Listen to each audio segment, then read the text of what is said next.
Hello, मैं आदित्य सिंह भदौरिया आप सभी का success guru mantra for all exams YouTube channel में स्वागत करता हूं।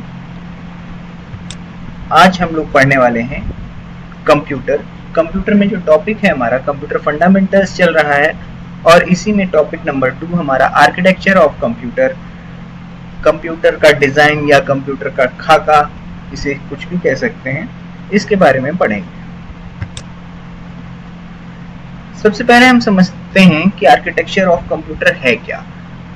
देखिए, जब कंप्यूटर का विकास हो रहा था, जब कंप्यूटर बनाया जा रहा था, तब एक ऐसी डिवाइस बनाने की कोशिश हो रही थी जिसे ना किसी ने देखा था, ना किसी ने सुना था। मतलब वो क्या क्या काम करेगा, क्या क्या काम नहीं करेगा, उसका डिजाइन कैसा होगा, वो दिखने में कैसा होगा, ये इन किसी भी जानकारी के बारे में कोई कुछ भी नहीं जानता था। तो उस टाइम बहुत सारी भ्रांतियां थी, लोग अपने अपनी डिवाइसेस बनाते थे, वो अलग अलग कार्य करती थी, लेकिन सभी लोग ये साबित करने में जुटे हुए थे कि हमारी डिवाइस को कंप्यूटर कहा जाना चाहिए और दूसरे की डिवाइस को कंप्यूटर नहीं कहा जाना चाहिए। तो एक ऐसी परिभाषा की बहुत आवश्यकता महसूस हो रही थी जो सभी को सेटिस्फाई करे। उसी समय के एक महान विद्वान और वैज्ञानिक वॉन न्यूमन ने एक ऐसी परिभाषा दी जिसने ज्यादातर वैज्ञानिकों को सेटिस्फाई किया और उनकी खोज को एक कंप्यूटर का दर्जा देने में सफलता प्राप्त की। वॉन न्यूमन ने कहा, हर एक मशीन जो कि इनपुट ले सकती है और उस पर प्रोसेसिंग करके यूजफुल रिजल्ट प्रोसेस जनरेट कर सकती है, उसे कंप्यूटर कहा जा सकता है। मतलब उन्होंने कहा, हर एक ऐसी डिवाइस जिसमें 3 यूनिट फंक्शन करती हैं, 3 यूनिट काम करती हैं। प्रमुख यूनिट है आपकी इनपुट यूनिट, प्रोसेसिंग यूनिट और आउटपुट यूनिट। इनपुट यूनिट से हम डेटा और इंस्ट्रक्शन प्रोसेसिंग यूनिट में डालेंगे। प्रोसेसिंग यूनिट में आपकी कंप्यूटेशंस, कैलकुलेशंस या जिस भी प्रकार की प्रोसेसिंग होनी होगी वो परफॉर्म होगी और उसके बाद आउटपुट यूनिट्स के द्वारा इंफॉर्मेशन डिस्प्ले होगी या यूजर तक पहुंचाई जाएगी। वॉन न्यूमन के अनुसार ये 3 यूनिट जिस भी डिवाइस में पाई जाएंगी उसे एक कंप्यूटर का दर्जा प्राप्त होगा। इसी डिजाइन ने आगे चल के थोड़ा सा अलग रूप लिया। जो आज का इलेक्ट्रॉनिक कंप्यूटर है उसका आर्किटेक्चर या उसका खाका कुछ इस प्रकार का होता है। जो हमारी इनपुट यूनिट और आउटपुट यूनिट थी उनमें किसी भी प्रकार का कोई बदलाव नहीं किया गया है, लेकिन जो हमारी प्रोसेसिंग यूनिट थी उसी को सीपीयू नाम से जानने लगे और उसको 3 भागों में बांट दिया गया, एएलयू, सीयू और एसयू, स्टोरेज यूनिट। अब एएलयू के बारे में बात करें तो एएलयू का फुल फॉर्म है arithmetic and logic unit, CU का फुल फॉर्म है कंट्रोल यूनिट और स्टोरेज यूनिट आपका फुल फॉर्म में लिखा हुआ है, इसको शॉर्ट में एसयू भी बोला जाता है, S for storage, you for unit. फिर से वही चीज हम बताएंगे, इनपुट यूनिट से डेटा और इंस्ट्रक्शंस, सेंट्रल प्रोसेसिंग यूनिट, ये जो कंबाइंड रूप से लिखा हुआ है आपका एएलयू, सीयू और एसयू, इसको पूरा कंबाइंड रूप से सीपीयू के नाम से जाना जाता है। इसे कंप्यूटर का दिमाग भी कहते हैं। अब और अगर हम बोलें तो एएलयू को क्या कहा जाता है, अरिथमेटिक एंड लॉजिक यूनिट। ये कंप्यूटर का मैथमेटिशियन कहा जा सकता है। इसी तरह से इसी क्रम में सीयू को हम कंप्यूटर का ट्रैफिक कंट्रोलर कह सकते हैं और एसयू को हम कंप्यूटर की मेमोरी कह सकते हैं। कंप्यूटर के दिमाग का वह भाग जिसमें वो चीजों को याद रखता है, स्टोर करके रखता है, उसको हम एसयू या स्टोरेज यूनिट के नाम से जान सकते हैं। आउटपुट यूनिट हमारे आउटपुट को यूजर तक पहुंचाने का कार्य करता है। अब हम एक बार फिर से समझेंगे कंप्यूटर सिस्टम हमारा कैसे काम करता है। डेटा और इंस्ट्रक्शंस इनपुट यूनिट के माध्यम से जाते हैं सीपीयू के अंदर। सीपीयू में उनको सबसे पहले मिलता है कंट्रोल यूनिट सीयू। सीयू क्या करता है, जैसे अगर टीचर्स हमें क्लास में क्वेश्चंस देते हैं तो हम सबसे पहले क्या करते हैं, उनको कॉपी में नोट डाउन करते हैं। इसी तरह कंप्यूटर इनपुट यूनिट से जो भी डेटा और इंस्ट्रक्शंस प्राप्त होते हैं सीयू की मदद से उन्हें स्टोरेज यूनिट में भेज देता है ताकि वे सुरक्षित रह सकें और उनके ऊपर कार्य किया जा सके। उसके उपरांत जो आपके इंस्ट्रक्शंस होते हैं उनका इंटरप्रिटेशन करके कंट्रोल सिग्नल्स जनरेट किए जाते हैं, क्योंकि इंस्ट्रक्शंस हमारे वो निर्देश हैं जो यह बताते हैं कि डेटा के साथ किस तरह की प्रोसेसिंग करनी है। तो इंस्ट्रक्शंस का इंटरप्रिटेशन करके कंट्रोल सिग्नल्स जनरेट किए जाते हैं। उन कंट्रोल सिग्नल्स की हेल्प से डेटा को एएलयू में भेजा जाता है और उसमें प्रोसेसिंग की जाती है। किसी भी तरह की प्रोसेसिंग हो, चाहे वो अरिथमेटिकल हो या लॉजिकल, हर तरह की प्रोसेसिंग आपकी एएलयू में ही परफॉर्म होती है। प्रोसेसिंग होने के बाद जो भी रिजल्ट होते हैं वो कंट्रोल यूनिट की मदद से फिर से स्टोरेज यूनिट में आते हैं। कई बार वो रिजल्ट हमारे फाइनल रिजल्ट होते हैं और कई बार हमारे इंटरमीडिएट रिजल्ट होते हैं। फाइनल रिजल्ट जिसके बाद कैलकुलेशन करने की आवश्यकता नहीं होती है उसे हम फाइनल रिजल्ट बोलते हैं, और जिनके बाद हमें फिर से कैलकुलेशन करने की आवश्यकता होती है उनको हम इंटरमीडिएट रिजल्ट बोलते हैं। इस तरह से हमारे किसी भी तरह के रिजल्ट्स हो वो सारे के सारे स्टोर होते हैं स्टोरेज यूनिट में। क्यों? क्योंकि एएलयू के पास स्टोर करने की बहुत ज्यादा क्षमता नहीं रहती है। एएलयू हमारा उतना ही डेटा स्टोर कर सकता है जितने में प्रोसेसिंग होनी होती है।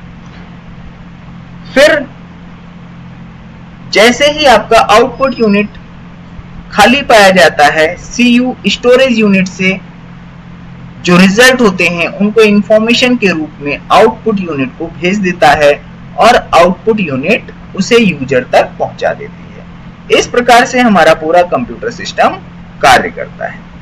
अब हम बात करें अलग अलग पार्ट्स कैसे के काम की, तो सबसे पहली बात है इनपुट यूनिट। इनपुट यूनिट हमारे कंप्यूटर की बहुत ही इंपॉर्टेंट पार्ट है, बहुत ही इंपॉर्टेंट हिस्सा है, बहुत ही महत्वपूर्ण हिस्सा है। कैसे? क्योंकि डेटा और इंस्ट्रक्शंस हमारे इनपुट यूनिट के माध्यम से ही कंप्यूटर में प्रवेश करते हैं। अगर हम डेटा और इंस्ट्रक्शंस कंप्यूटर को देने में अक्षम रहते हैं तो हमारा कंप्यूटर कभी भी सही तरह से कार्य नहीं कर सकता, हमारे अनुसार कार्य नहीं कर सकता, क्योंकि हमें क्या कार्य कराना है यह इंस्ट्रक्शंस के माध्यम से ही हम कंप्यूटर को बताते हैं और वो इंस्ट्रक्शंस हमारे इनपुट यूनिट के द्वारा कंप्यूटर सिस्टम के अंदर भेजे जाते हैं। तो इनपुट यूनिट के महत्वपूर्ण कार्य क्या क्या हैं? सबसे पहला कार्य यूजर से इनपुट लेना, दूसरा कार्य उसको कंप्यूटर एक्सेप्टेबल फॉर्म में कन्वर्ट करना, और तीसरा उसे कंप्यूटर को प्रोवाइड करना। फिर सेंट्रल प्रोसेसिंग यूनिट सीपीयू मतलब कंप्यूटर का दिमाग जो है जिसे कहते हैं हम, उसका कार्य क्या है? उसका कार्य है उसमें जितनी भी प्रोसेसिंग होनी है डेटा और इंस्ट्रक्शन में, डेटा में जितनी भी प्रोसेसिंग होनी है इंस्ट्रक्शंस के अनुसार वह सारी प्रोसेसिंग परफॉर्म करना। और आउटपुट यूनिट का कार्य क्या है? आउटपुट यूनिट का कार्य है कंप्यूटर से इंफॉर्मेशन लेना, उसे यूजर एक्सेप्टेबल फॉर्म में कन्वर्ट करना, उसके बाद उसको यूजर को डिलीवर करना। इस तरह से हमारा आउटपुट यूनिट कार्य करता है। अब बात करें अगर एएलयू की, तो एएलयू का कार्य क्या होता है? हमने पहले भी बताया, जैसा कि इसका नाम रिप्रेजेंट करता है, अरिथमेटिक एंड लॉजिक यूनिट का काम है। हर तरह का कंप्यूटेशन चाहे वह अरिथमेटिकल हो या लॉजिकल, वह किस में परफॉर्म होता है? एएलयू में परफॉर्म होता है। बात करते हैं सीयू की। सीयू किस तरह से काम करता है? सीयू आपके ट्रैफिक कंट्रोलर का कार्य करता है। कब इनपुट एक्सेप्ट करना है, कब उसे स्टोरेज यूनिट में भेजना है, स्टोरेज यूनिट में के इंस्ट्रक्शंस को कब कंट्रोल सिग्नल्स में कन्वर्ट करना है, कंट्रोल सिग्नल्स की हेल्प से डेटा कब और कैसे एएलयू में भेजना है, एएलयू से प्राप्त रिजल्ट्स को कब स्टोरेज यूनिट में स्टोर करना है, स्टोरेज यूनिट में पड़े हुए रिजल्ट्स को कब आउटपुट यूनिट में भेजना है। ये सारे के सारे डिसीजंस हमारे सीयू के द्वारा ही किए जाते हैं, इसीलिए इसको कंट्रोल यूनिट बोलते हैं, क्योंकि ये पूरे डेटा फ्लो का कंट्रोल करता है, डेटा के ट्रैफिक को कंट्रोल करता है, इसलिए इसको ट्रैफिक कंट्रोलर ऑफ कंप्यूटर भी बोला जाता है। सीयू को traffic controller of computer system भी बोला जाता है। स्टोरेज यूनिट का कार्य, स्टोरेज यूनिट इनपुट के बाद और प्रोसेसिंग के पहले डेटा और इंस्ट्रक्शंस को स्टोर करके रखता है। प्रोसेसिंग के बीच में जो इंटरमीडिएट रिजल्ट मिलते हैं उनको भी स्टोरेज यूनिट स्टोर करके रखता है। प्रोसेसिंग के बाद और आउटपुट होने के पहले जो आपके रिजल्ट्स होते हैं वह भी स्टोरेज यूनिट में ही स्टोर किए जाते हैं। इस तरह से स्टोरेज यूनिट आपके इनपुट साइकिल, प्रोसेसिंग साइकिल और आउटपुट साइकिल तीनों में ही अपना रोल अदा करता है। इस तरह से स्टोरेज यूनिट भी कंप्यूटर का बहुत महत्वपूर्ण अंग है, अभिन्न अंग है। यह बात हुई हमारे कंप्यूटर सिस्टम के कार्य प्रणाली की। इसके बाद हम बात करते हैं important terms of computer.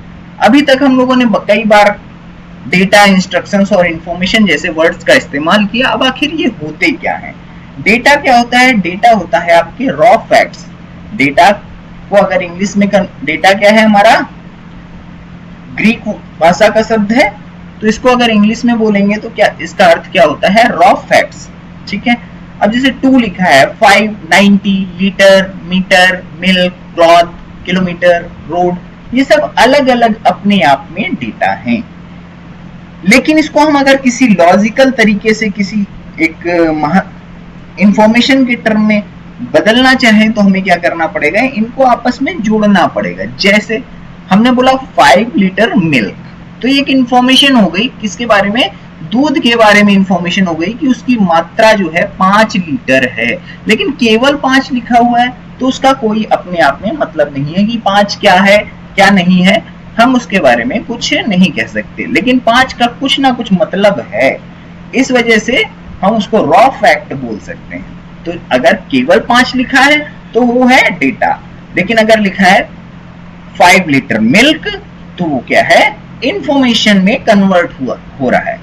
Information अपने नेक्स्ट लेवल के लिए फिर से डेटा का काम करती है। जैसे हम अगर किसी स्वीट की बात करें तो वहां पर हो सकता है कि 5 लीटर मिल्क उसका कंटेंट हो। ठीक है, तो 5 लीटर मिल्क, 1 kg शुगर, इस तरह से कई और सारे कुछ केसर, ये सब मिला के हम किसी स्वीट को प्रिपेयर करने का विकार काम कर सकते हैं। तो उस टाइम पर ये क्या हो जाएगा? हमारा फिर से डेटा की तरह से काम करने लगेगा। फिर हम जैसे 90 किलोमीटर रोड, 2 मीटर क्लॉथ, ठीक है, इस तरह से हम लोग ये जो अलग अलग फैक्ट्स थे उनसे हमने इंफॉर्मेशन तैयार करने की कोशिश की। इंस्ट्रक्शन हमने पहले ही बताया, इंस्ट्रक्शन हमेशा प्रोसेसिंग को रिप्रेजेंट करते हैं कि आखिर काम क्या होना है, कैसे होना है, इसकी जानकारी हमें इंस्ट्रक्शन के माध्यम से प्राप्त होती है। जैसे प्लस, कहीं पर 2 संख्याओं के बीच में, 2 नंबर्स के बीच में अगर प्लस साइन यूज किया गया है तो इसका मतलब क्या है? उन दोनों को ऐड करना है। अगर हमें लिखा है मल्टीप्लाई 3 and 5, इसका मतलब क्या हुआ? 3 and 5 को आपस में मल्टीप्लाई करना है, उनका प्रोडक्ट फाइंड आउट करना है। तो इस तरह से फाइंड कंक्लूजन, अब कोई पैसेज दिया हुआ है, अगर उसका कंक्लूजन फाइंड करने के लिए बोला गया तो इंस्ट्रक्शन दिया गया फाइंड कंक्लूजन, तो ये भी हमारा एक इंस्ट्रक्शन हो गया। Information results obtained after processing upon data according to instructions, data के ऊपर इंस्ट्रक्शंस के अकॉर्डिंग प्रोसेस करके जो रिजल्ट्स प्राप्त होते हैं उनको हम इंफॉर्मेशन बोलते हैं। तो इस तरह से तीनों टर्म्स हमने क्लियर करने की कोशिश की है। कोई डाउट है तो आप इसको रिपीट करके फिर से सुन सकते हैं। इसी के साथ आज की क्लास हमारी समाप्त होती है। चैनल को सब्सक्राइब करना और बेल आइकन को प्रेस करना एकदम ना भूलें। आशा है आपको क्लास पसंद आई होगी। धन्यवाद।